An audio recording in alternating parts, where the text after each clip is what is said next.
塞落啲袋度啦嚇，袋一陣間再講。之後咧，所有證物塞落袋之後咧，睇住佢抌晒落嗰啲咩新奇士產袋嗰啲箱啊。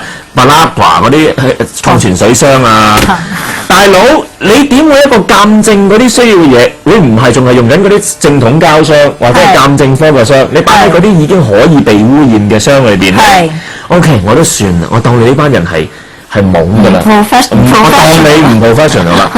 咁嗰把槍咧擺咗喺個袋度啦。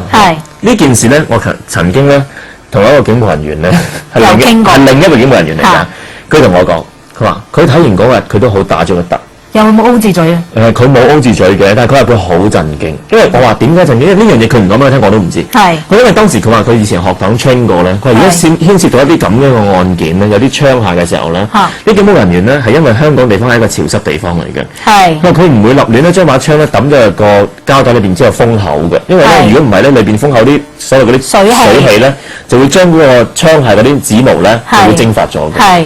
但當時嗰把槍就 exactly 係咁樣做，咁我就問佢：我話應該係點樣做？佢話應該就係攞啲牛油紙包住佢，就擺落個即係鑑證箱，咁就唔會擺喺個膠袋度封口嘅。但係 exactly 呢次嗰單命案嘅槍咧係咁樣擺嘅。咁即係話有機會咧，亦都係毀壞到原本嘅證據啦。我諗由第一個 point 開始，喺我眼中，我已經毀壞緊證據。即係我唔覺得。